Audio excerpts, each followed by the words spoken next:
Welcome to Handcrafted by G.R. Broussard. I am Greg Broussard, and today we're going to assemble this brand new Nicholas bench. It took me about 2 weeks to build this bench on and off working, and I think it came out just wonderful.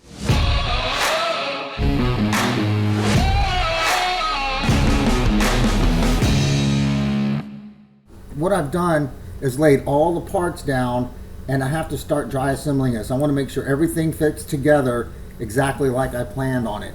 So I just put the legs on, and then I put the mortise and tendons together, and I'll drop the legs down into the base of the bench.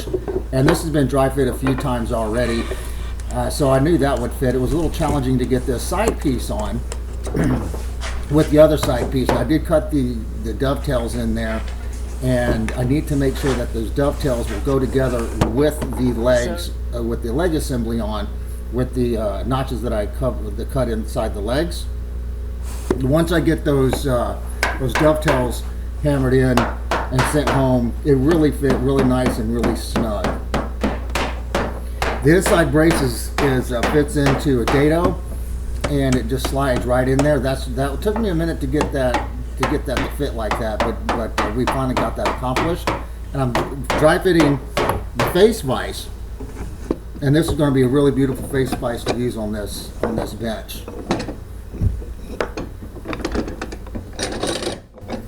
We decided to go ahead and do a time lapse, and this is the video camera on the ceiling facing down, and this actually was sped up by Mike Wilson with Crusader Media. I'll put a link to the description for him. He's a really good video guy. After we did the top view time lapse, I put a camera on the side while we were assembling it also, and so we ran it with two cameras. And this is my brother and I assembling the table, and it's not sped up as fast as the other one. I sped this up myself, and you can see, so we have a little bit of issue. Once we start gluing those joints together, the glue will actually expand the wood because it has moisture in it, and some of the joints were really tight. But we did it together, and the dovetails that we're putting together here, we actually had to use the assistance of clamps. We couldn't send it all the way home, so you can see that we're going to put clamps on there to clamp that joint real nice and tight. So it came together really nicely. And the centerpiece with the dados in it that we're putting in right now, that slid in real good. That was a nice assembly. I was nervous about that. We're going to flip the bench over, and then once we flip the bench over, we're going to start putting the jaw boring dowels in the legs to the side of the table and into the legs, and jaw bore those legs up inside there. And then we'll start assembling the wedges on the top. The legs come all the way through the top of the bench, and the wedges will expand that joint out into the top, and it will hold that bench together. This bench will last 150 years, I'm sure. It's going to be really sturdy and really nice. I'm planing the side of the bench. This is actually the face side of the bench, the working side. And I've got to have this flat because I'm going to be putting clamping boards on the side of that with hold fast. And the board's got to be true and flat. I really like the way that boiled linseed oil looks, and that's why I decided to apply onto this bench. I really don't like the look of the spar urethanes or the urethanes on a bench. It doesn't have a right feel to it.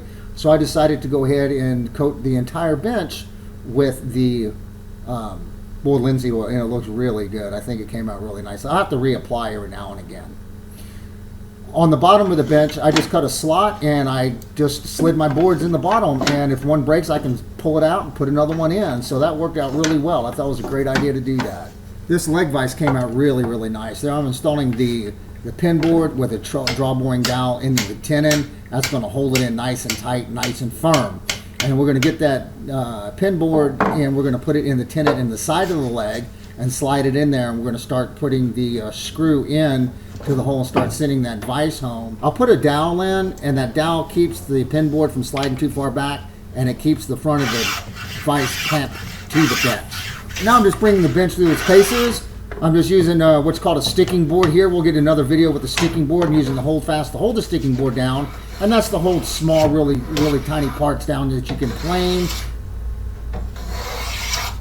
And then we moved it to move the test piece to using the square dogs in the face vise.